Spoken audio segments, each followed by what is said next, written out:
Well, hello and welcome to another amazing guest interview here on the Profit with Law podcast. I'm your host, Moshe Amsel, and today I have a treat for you. It's not every day that I get to have somebody who's a coach. That's what I do and help law firm owners with their growth. As a matter of fact, if you are not aware, we have a program, the Elite Lawyer Coaching Program, and you can book a free coaching call with one of our coaches and get your journey started at profitwithlaw.com/free coaching. But what I love about having a coach on, especially one that focuses on mindset and what's possible for you, is it leads to a great conversation, a conversation that is more about how we limit ourselves and what's possible if we're able to overcome that. And some of the true growth, a lot of the true growth that you need to experience in order to achieve what you define as success really comes from within. So much of our journey, if we look back, is a lot of the time of our journey, like how long it took us to get somewhere, has to do with how long we allowed ourselves to stay down after the last time we got kicked in the nuts, right? And that's really where the ones who achieve rapid success have the ability to just pick up, dust off, and keep going. And I'm excited for what our guest today is going to bring to the table and where our conversation is going to go. So let me tell you a little bit about him. Noah St. John is an author and speaker, and he's the CEO of SuccessClinic.com. He is a mental health coach to the stars, known as father of affirmations, working with Hollywood celebrities, 8-figure company CEOs, professional athletes, top executive and entrepreneurs. Noah's famous for helping his coaching clients make more in just 12 weeks than they made in the previous 12 months. Noah's also appeared on over 1,000 media outlets, busy beaver, including ABC, NBC, CBS, Fox, Entrepreneur, and Success Magazine. And he's got a book. You can get Noah's new book, Millionaire Affirmations, the magic formula that will make you rich, at www.getmillionairebook.com. Now, just so you know, if this is the first time listening to it, if not, this is a review. You do not need to remember any of the links that we share. We put them all in the resources section of the show notes page. Just go to profitwithlaw.com. You get the show notes page, and it's got a summary of our conversation, and it's got a resources section where you can click all the links and get taken easily to anything that we mentioned throughout the episode, whether it's a book that comes up, another podcast episode, or a link to go and check out anything that Noah has to share. So all of that will be shared in the show notes page. You can continue your run, continue your shower, to jump out and write anything down. I know I'm a podcast listener, and we listen in the oddest places, right? So I'm listening. I'm listening when I'm washing the dishes. I'm listening when I'm doing laundry, and it's not always ideal to stop and make note of something. But I'm excited to bring Noah onto the show. Noah, welcome. Thank you, Moshe. Great to be here.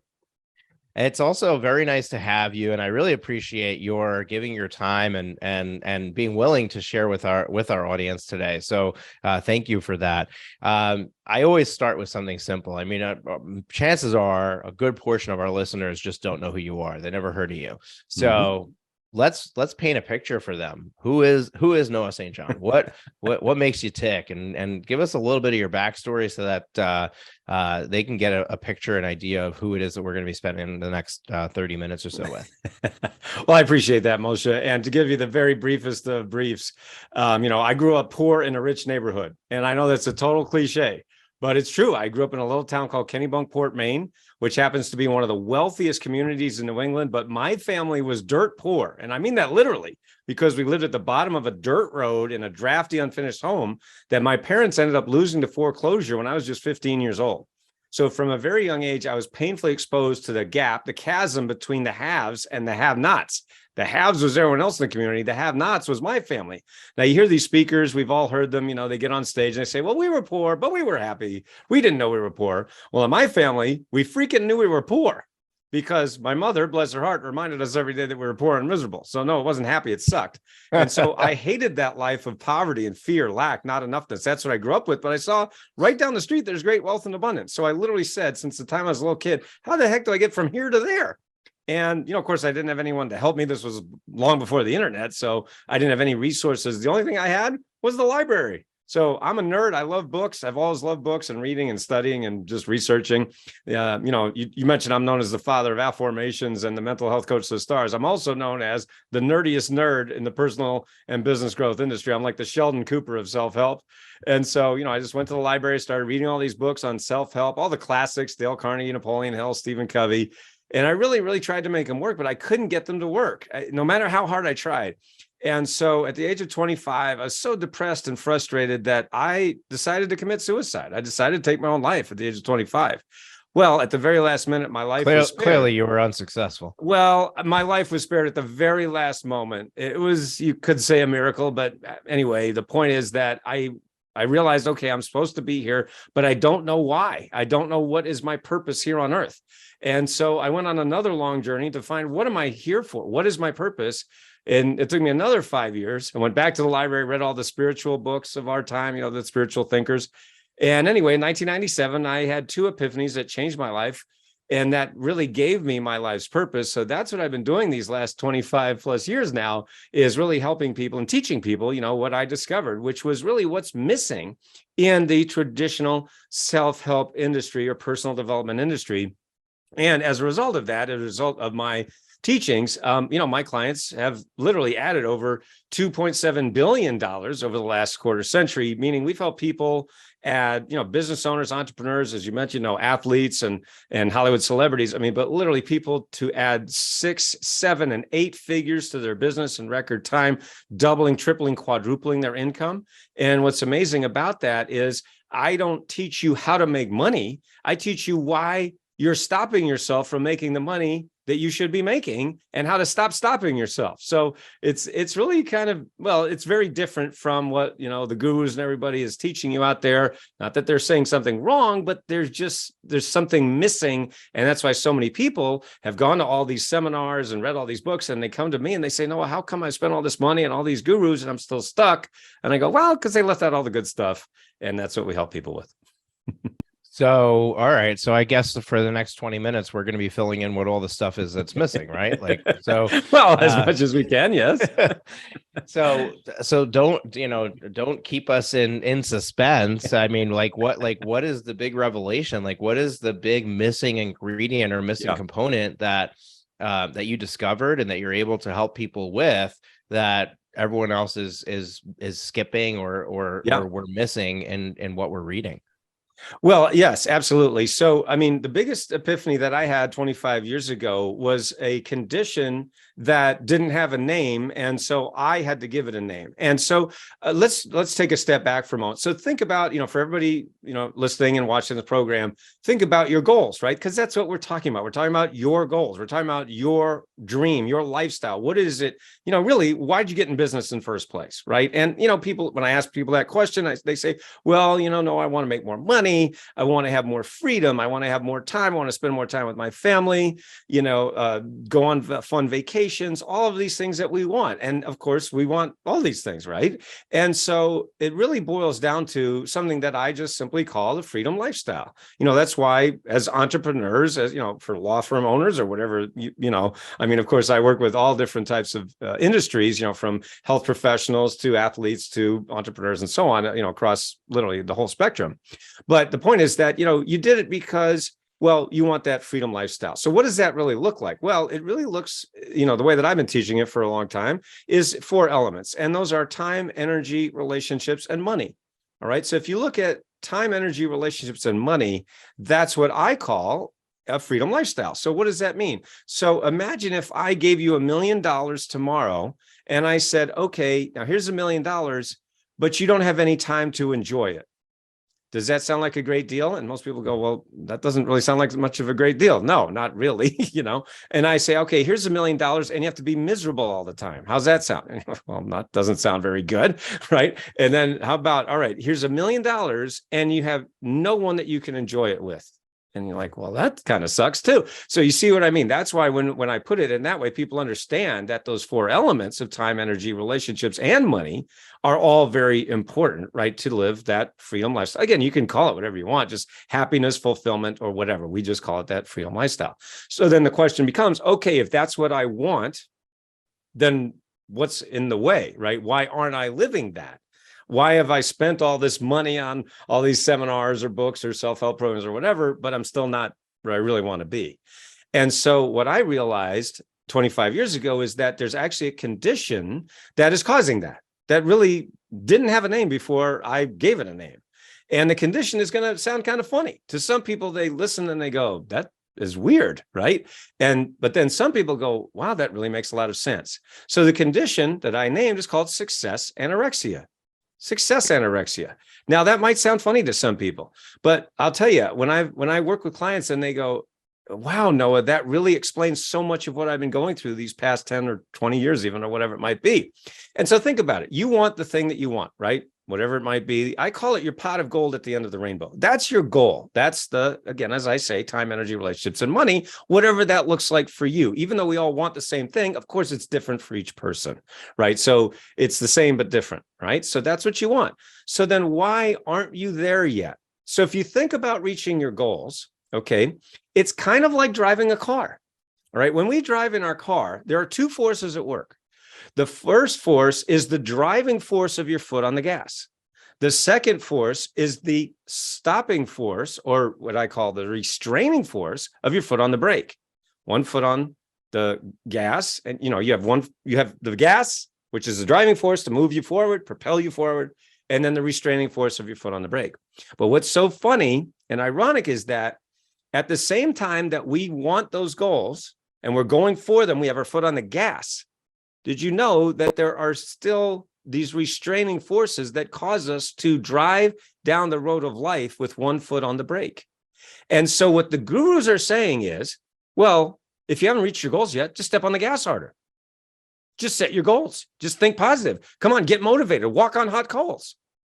And I'm like, okay, that's not wrong. But let me ask you a simple question. If you're driving down the road and you have one foot on the brake and one foot on the gas, does it really help to step on the gas harder? Actually, you're just going to ruin your car faster, aren't you? What? Sounds like a lot more effort. Exactly. You're going to ruin your car faster. Meanwhile, you're spending more time, more effort, more energy, more stress, and you're still not reaching your goals. So here's what happens in this, let's just call it the personal development or even business growth industry. So you have these gurus, and the first guru comes up to you and says, you know what you need? You need a more expensive type of gas. And you should put in this really high octane gas, and that'll get you there faster. And you go, okay, you put in expensive gas, but you still have your foot on the brake. Are you still going to reach your goal faster? No, same result. The second guru comes up and says, you know what you need? You need new tires. Get these, really expensive tires, get the top line tires. You're like, okay, spend more money, get new tires, but you're still doing the same thing, same result. Third guru comes along and says, you know what you need? You need to buy a new car. Your car's not good enough. Buy this really expensive sports car, and that'll get you there faster. You're like, man, okay, that's really expensive. You spend all this money on a car, but you're still doing the same thing. So you're getting the same result. So what I do is very different. I just simply say, did you know you have your foot on the brake? And, they're like, no. And I say, well, did you know that if you get your foot off the brake, we actually get you to your goal faster and easier, a lot less stress? You're like, really? And I go, yeah, that's how we're able to double, triple, quadruple people's income in a very short matter of time, because you just get your foot off the brake and you don't even have to step on the gas harder. And like, where do I sign? Right. So that's really what success anorexia, to go back to my point, that's what it really represents. It represents the fact that, yes, we have the driving force, the motivation, which is what everybody's talking about and everybody's teaching, but that's only half the story. The half that's actually the most important is the foot on the brake, because once you get your foot off the brake, you don't even have to step on the gas harder. I'll give you a quick example from one of my clients. One of my clients is a CEO of a software company, and he came to me. He had been making $4 million a year for 4 years straight. And he had spent all of this money on all the gurus, all the marketing guys, all this stuff, right, to make more money, to grow his business, but it was plateaued. at 4 million. Now, 4 million is pretty good. I mean, it's not like it's bad or destitute or something, but he knew he could do a lot more, and he was throwing all this money at the problem. So he found me, hired me. I coached him for about a year. In 1 year, we got him from 4 million to 20 million in less than 1 year. And all we did was get his foot off the brake. And that was what's so amazing, is that you don't have to work harder. You don't have to hustle and grind. Again, I'm not saying that that's wrong or it's bad. It's just, you don't really need to do it most of the time. Yeah, I love the analogy, and it makes 100% sense. But let's talk about what the break looks like. And like what is the thing that people that's slowing people down, that they have this counter force happening, that no matter how much they try to succeed, this counter force is going to prevent them from achieving what they're trying to achieve. What are those counter forces, and how do we identify what they are? Absolutely. So that goes back to a point that I talk about all the time in my books and my coaching, which is called head trash. Okay, so head trash is a very simple way to think about these restraining forces that I'm talking about, your foot on the brake. Okay, so head trash, if you think about your goals again, remember, because we're always focused on your goals. Again, everybody listening and watching the program, so think about I want this, I want that. Okay, so by the way, you got to be clear on what you want, right? So people say to me, well, no, I want more money. Okay, here's $5, go away. I mean, no, that's not, you got to be a lot clearer than that, right? I mean, that's not good enough. You really do need to be a lot clearer than that. So right there is actually one thing that's holding a lot of people back. They don't really know what they want. They're not clear about it, right? So right there is a restraining force, believe it or not. Just, and we've all heard a million times, we got to set your goals, but a lot of people either haven't done it, or they're not clear enough, or they're going after goals they don't actually want, which is a whole nother thing. But anyway, so let's say we are clear on what we want, right? You're clear. It's like, okay, I know what I want. I want X, or whatever it might be. And then you say, but wait a minute. The very next thought that people have, for many people, is, yeah, but I probably can't do it. Well, no, I really want this, but I don't have the time, right? I don't have the money. I can't afford it, right? Or, my spouse won't let me do it. Or my kids, I'm so busy. I don't have this, or, I'm divorced. So I don't. So what happens is we have all of these excuses, right? All these reasons in our head of why I can't do that thing I just said I wanted.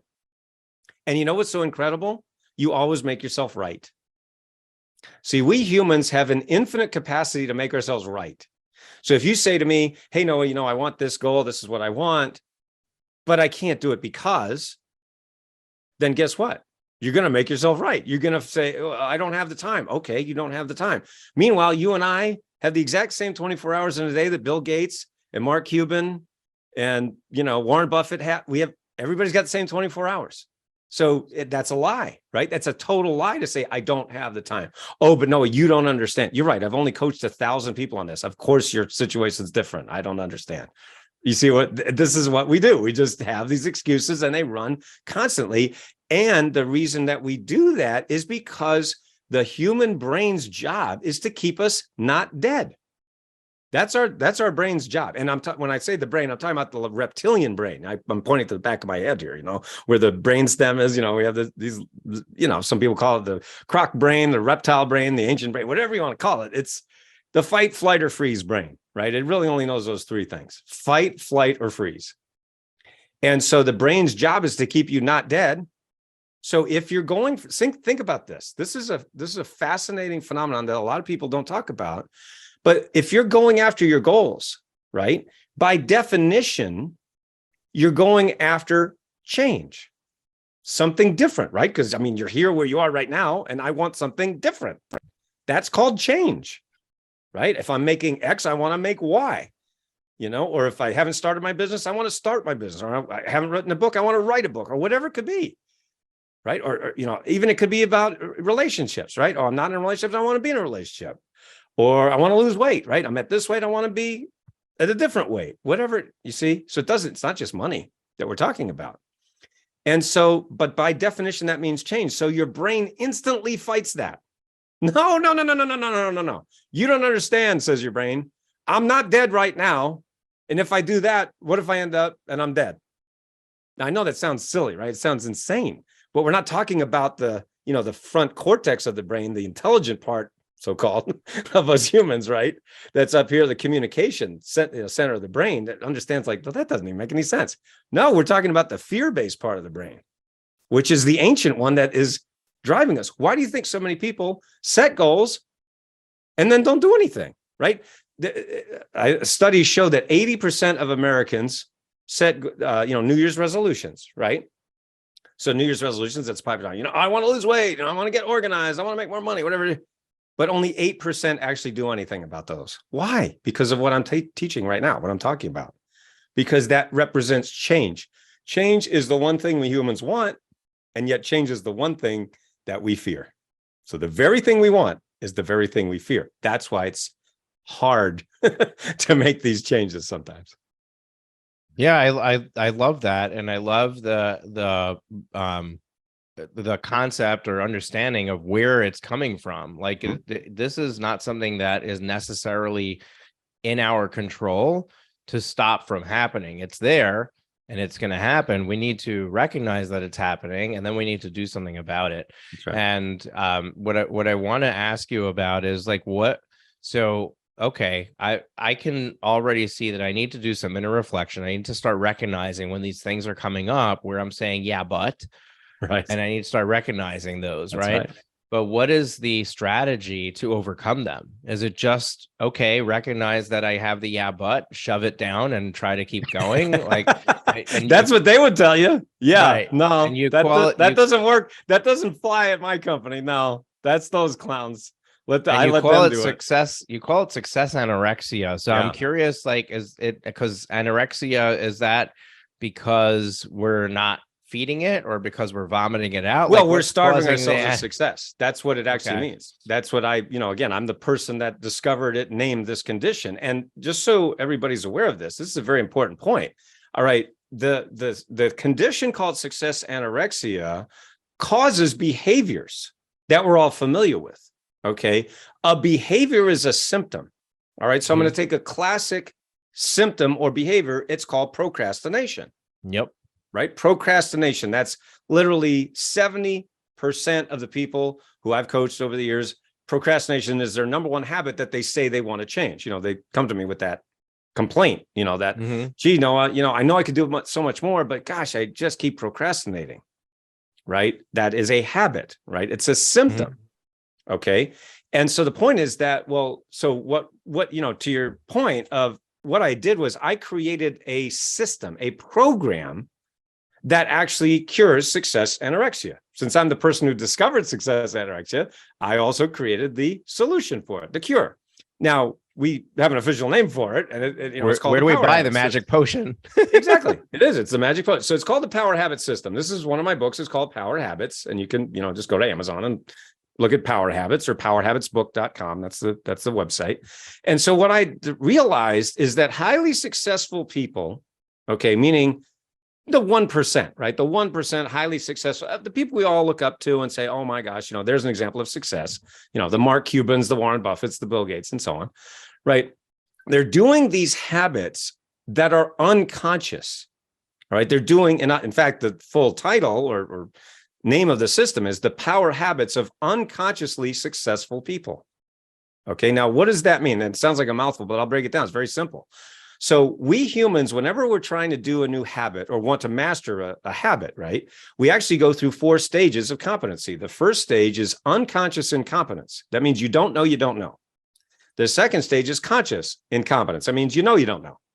The third stage is conscious competence, which is you know. And then finally, the fourth stage is unconscious competence, which is you do without thinking. So the classic example that I always use in my keynote speeches or, with my coaching clients is I talk about driving, right? Driving a car.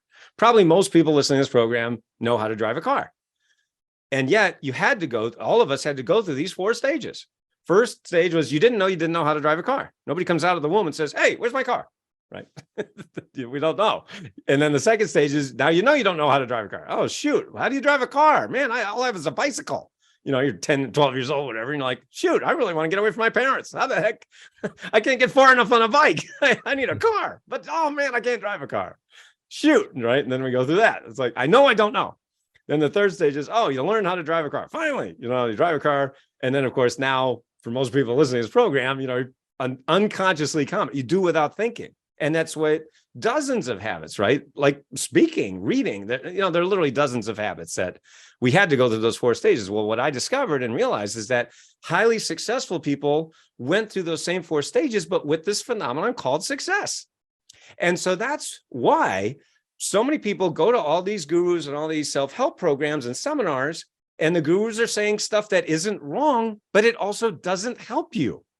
All right. Like the example of the foot on the brake, foot on the gas that I talked about earlier, right? None of those things are wrong. Good gas isn't wrong. Good tires aren't wrong. A new car isn't wrong.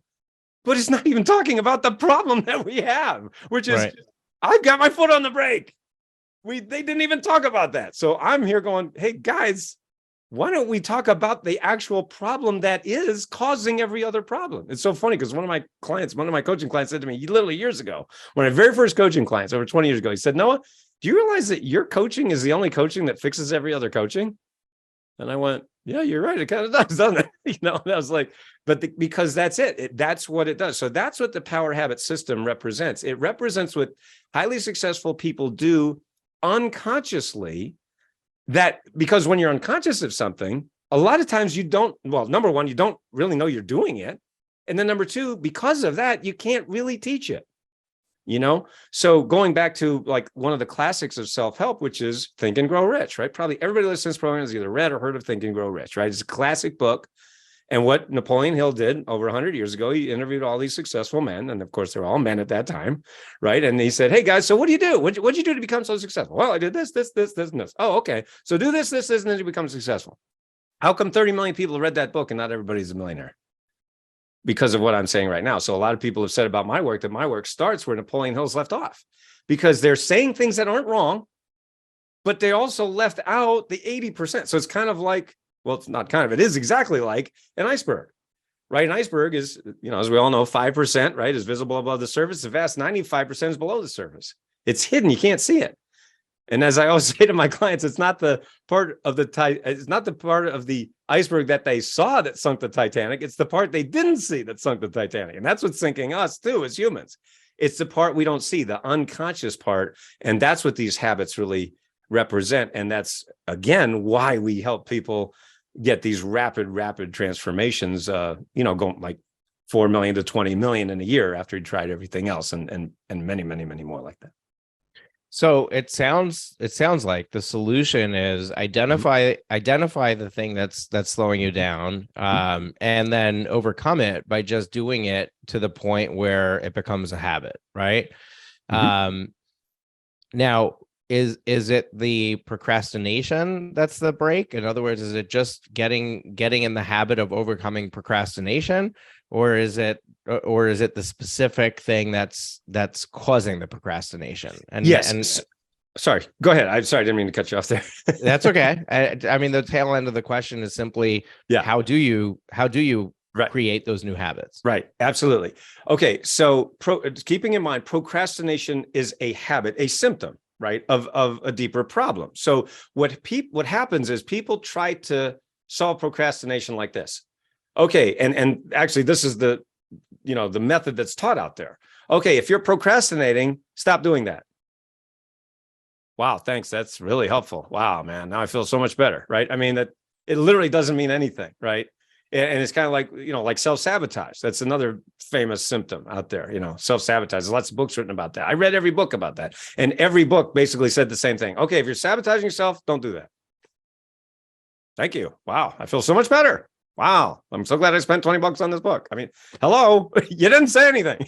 So that's why, with my system, it's like I had to get underneath it to what the heck is causing all this in the first place. So one of the things that I realized is what a habit actually is, number one. And number two, why willpower is the worst way to try to change a habit. Okay. Because that's what's taught out there is, hey, just grit your teeth, hustle and grind, use willpower. Come on, you can do it. Okay, now none of that is wrong, right? It's not wrong per se, but it also doesn't help anything. All right, so let me give you an example. All right. So let's say you're in your kitchen right now. So in your home, and you're in your kitchen, and somebody walks into your kitchen with a plate of freshly baked chocolate chip cookies. And they just came out of the oven, and you can smell them. You can see, the steam is rising up, and they're so, like, you're looking at them and they look delicious, and your mouth starts watering. You're like, man, this looks really good, right? And then so that person, they say to you, okay, now listen, I'm gonna leave these cookies here. Now don't have a cookie. All right, I have to leave right now, but do not eat a cookie. All right, don't touch these. Don't eat a cookie. I gotta leave, so don't have a cookie. Now, what are you gonna do?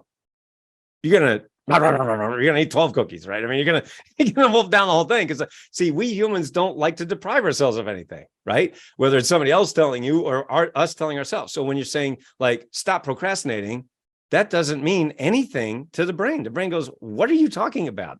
That does not mean anything. All right. So that's the first point, to realize that willpower, it's not that it doesn't work. It's just very weak. It's a weak muscle, and there's nothing we can really do to make willpower the thing that works. What instead we do is we go a totally different route, and we understand what a habit actually is. Now, a habit is 5 steps, 5 stages.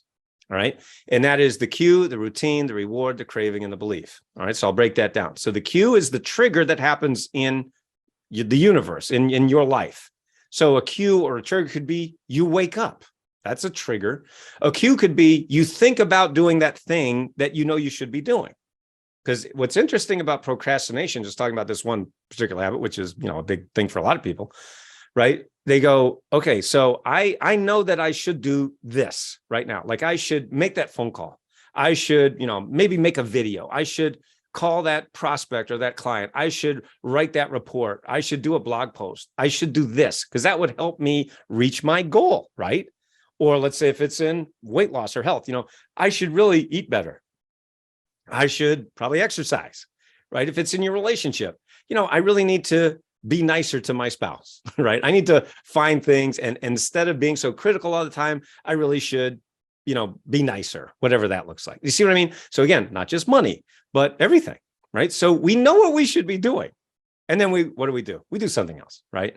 Let's go watch Netflix, right? Because, and that's, of course, goes back to the thing of, I don't have the time. Really? You don't have the time. And yet you're watching Netflix for 3.5 hours a day. That's very interesting. You see what I mean? So anyway, so that's the cue, the trigger. Then we have the routine. Again, that's what you do, right? I think about this thing and I go watch Netflix, right? So we don't do the thing we should do. We do something else. Well, what's interesting about that, we have the cue, routine, and then we have the reward. Now, the reward means it happens in the brain. Now, I was talking about the brain earlier, back here, the croc brain. Well, what's interesting about the reward in the brain is that the reward is that feeling of safety, right? Because as I said earlier, right, when we're thinking about change is scary. Even if it's what I want, I'm still scared. Again, not you, but your brain. Your brain's scared. So it says, oh, no. Don't do that. Let's just stay right here because I'm not dead, remember. I might be miserable, but I'm not dead. And that's what's so funny about the brain. And then we have the craving. That means that we have a craving for safety, right? The brain craves safety. So that's why we watch Netflix instead of doing the thing that we should be doing. And then the 5th stage of the habit is a belief. We have the belief that says, see, I'm a procrastinator. I told you I couldn't do it. I can't change. Yeah, this is the way I am. It's the way I'll always be. Okay, that's your belief, and you're going to make yourself right. So what happens is, all we need to do to change a habit is actually 2 things. First of all, we change the routine, and then we change the belief. Now, what's fascinating about that is it's easier to change the belief using my Afformations method than anything else that's ever been invented in self-help. Now, my Afformations method is something, and you mentioned, my new book is called Millionaire Afformations, the magic formula that will make you rich. And again, that's getmillionairebook.com, right? And so what is an affirmation as opposed to an affirmation? Everybody's ever read a self-help book or gone to a self-help seminar knows that everybody teaches the same thing. An affirmation is a statement of something you want to be true. So one of the things I like to do at my seminars, as a keynote speaker, I say, okay, everybody stand up and say an old affirmation, just like they taught us, I am rich. And everybody goes, I am rich. Nobody ever, what happens next? Everybody goes, they start laughing. And I go, what are you laughing at? And they go, well, I'm not rich. I say, but you just said you were. And they go, yeah, but I don't believe it. Aha. See, now that's the old method. We say these statements that we want to believe, but 90% of the time, we just don't believe it. In fact, the studies show, believe it or not, that 75% of people who use the old affirmations method end up more frustrated than before. So imagine if you had a smartphone that didn't work 75% of the time. Do you think you might get a new phone, right? It's a little frustrating when the damn thing doesn't work 3/4 of the time. So I invented a process that works 100% of the time. I invented a new phone, if you will, for your brain. And that is affirmation. So what is an affirmation as opposed to an affirmation? An affirmation, which was, by the way, the second epiphany that I had in 1997, an affirmation is an empowering question that immediately changes your subconscious thought patterns from negative to positive. All right, so I'll give you an example. All right, so the classic example I just gave, I am rich, to which your brain goes, yeah, right? We just don't believe it. We say the statement, but we don't believe it. So what I invented was affirmations. So what would be the affirmation? Why am I so rich? Why am I so rich? Now, when you ask a question, do you know what happens in your brain? You start to search for the answer. Exactly. Right. Just like if I were to ask you, why is the sky blue? Your brain goes, I don't know. Why is the sky blue? You see what just happened? You search for the answer, even if you don't know the answer. It's like a Google search or computer. You're searching your file, right? If you've ever searched for a file on your computer, it's the same exact thing. You're asking a question. Your brain is like a computer. And so you're searching for the answer. So when you say, I am rich, guess what happens? You bash up against your own belief system. I am rich. No, I'm not. I'm rich. No, I'm not. I'm rich. You could do this all day long. You could do it for 10 years. You'll never get a different result. This is another reason why so many people have gone to all these seminars and they're still stuck, because they've only been taught the bash your brain method. So what I invented 25 years ago, the affirmations method, we don't bash your brain. We search your brain. Why am I so rich? And your brain goes, what? Huh? What?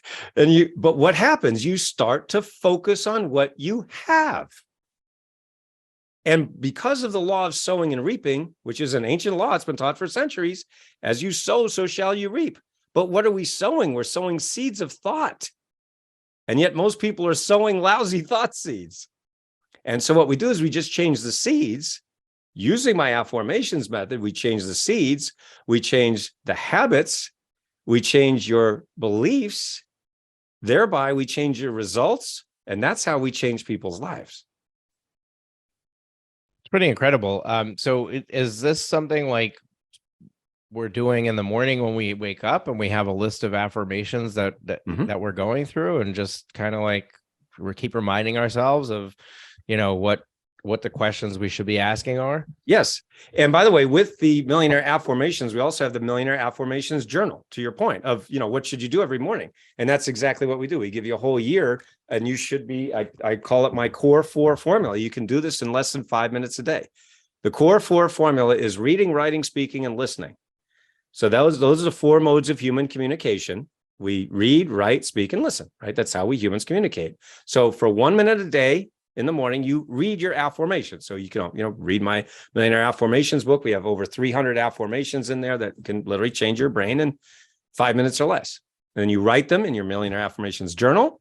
Then you say them out loud, right? You could say to your spouse, your partner, you can say to your kids, your fish, your dog, your cat, whoever, it doesn't matter. By the way, kids love affirmations. If you have kids, nieces, nephews, grandchildren, they absolutely love affirmations, because kids are very smart, as everyone who has a kid knows, or a grandkid, kids are very smart, and they pick up on these affirmations and they absolutely love them. We've got so many stories of kids who changed their lives, literally got better grades and self-esteem. Incredible. So it's, not just for adults, it's for kids too. Kids love. So you could say it, just for 1 minute a day, and then you want to listen to them. So on our website, when you go to noahstjohn.com, we also have iAfform audios that you can listen to throughout your day to change your subconscious thought patterns while you're not even paying attention. So you talked earlier about, when you're listening to podcasts all different times of the day, you can also listen to my iAfform audios and literally reprogram your brain while you're not even paying attention. So those 4, doing the core 4 formula, that's how you can literally change your financial future in less than 5 minutes a day.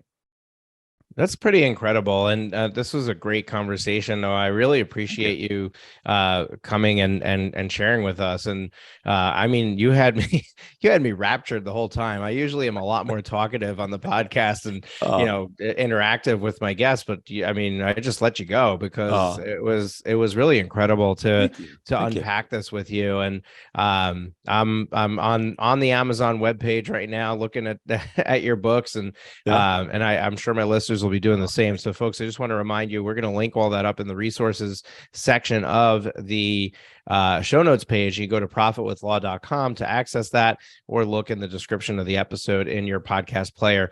Really, really insightful and eye opening, and I'm gonna try it out. I mean, I'm all for new techniques, and although I've made a lot of progress in my own overcoming procrastination, it's still there. I mean, there's no question that it's still there. And every time that I start to achieve a certain level of success, I develop a new habit of something else that's distracting. Like I'm gonna Mhm.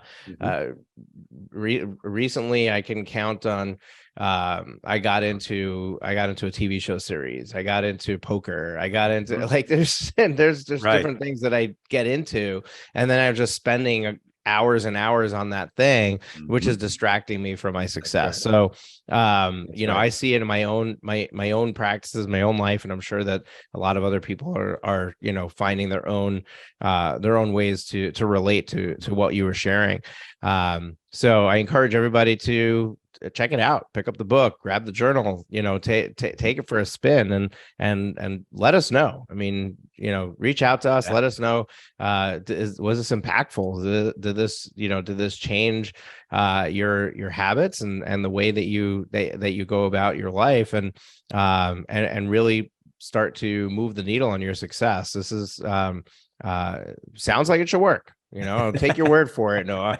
Uh, Well, you don't have to you take know, my word. We have hundreds of case studies of my clients, and that's what's beautiful. I'll just leave you with this thought that it's a system. It's a systematic approach versus a personality-driven approach. In this industry, there's so many big personalities, and that's great for that person. But my argument is always, well, what if I don't have that personality? I guess I'm out of luck. See, so I invented a system that it doesn't matter. That's why we have, as I mentioned earlier, we work with dozens and dozens of industries, from attorneys to chiropractors to network marketers and I mean everything, authors, speakers, coaches, consultants, and literally amazing. Oh, by the way, I just want to give something real quick. It's called freegiftfromnoah.com for your audience members. Free gift from Noah. That's a new report that I did with a video series that you can literally learn how I help my clients make more in 12 weeks than they made in the past 12 months. I think we gave you a good sample of that today, but freegiftfromnoah.com, and you can learn more about that as well. Yeah, and like we said, we'll link all that up in the show notes. Right. Appreciate that URL as well. When we close out the show, I'd like to ask you two things. One of them we already answered, which is where should people go and to learn more Yeah. about you. And we've got the book URLs, and we've got the free gift from Noah, so we got all that covered. The other question is if you had to boil down your advice to our listeners into one thing, like what's one lasting parting piece of wisdom, piece of advice you'd like to share with them as we close this out? Yeah, I would say number one, identify your head trash. And number two, do whatever you need to do to take out your head trash, because that is, in fact, the thing that's keeping you from living your dream. And so whatever you need to do, whether it's work with me or read my books or whatever it is, just do whatever you need to do to take out your head trash, because I can guarantee it will change your life. I love that. And I'm going to add another question to you, because I went to Amazon and I checked it out, and you've written a number of books. Yes. So if somebody says, "Hey, I'm on the Dr. Noah St. John train, and I'm gonna consume all his material," what is the order or sequence that they should read your books in to really Yeah. get the most value and set themselves up for success? I've published 17 books at this point. My 18th and 19th are coming out next year. So yeah, it's a lot. Oh, But wow, so I would that is start with even Power more than I Habits. thought. Yeah, I'd start with Power Habits because, as I said, that this really is, my system really all in one book, and it's very powerful. And I mean, like, I've literally had people who read this book or even read part of the book and hired me, right on the spot and said, "No, I need you to help me take out my head trash because it cost me $1 million." And, so that's that's where I would start. And then, again, the Millionaire Afformations and then the journal. Those just came out earlier this year. So those are the, I guess, the three, if you want, that I would start with in that order. Yeah. Awesome. Perfect. Thank you so much. Really appreciate you being here with us, folks. If you enjoyed this episode and this is your first time listening to the Profit with Law podcast, we'd love to have you back the next time we release an episode. And you can do that by just hitting the subscribe button so you get notified. We release a new episode every Thursday. There's also well over 300 episodes in the archive for you to go back and binge on. And we'd love it if you went and consume some of that stuff. And if it's not your first time, or even if it is your first time and you really enjoyed this episode, there's somebody out there who you're connected with. There's a friend of yours who needs to hear this material as well. Take this episode and share it with them. The secret to our success is being giving and being willing to share. When we discover something new, we discover something that really is going to impact us in a positive way. Being willing to share that with others is the way to just elevate the world and elevate the world around us. And I'd appreciate it if you would help us spread the word by doing that as well. Take care. Enjoy your weekend. We'll catch you next week.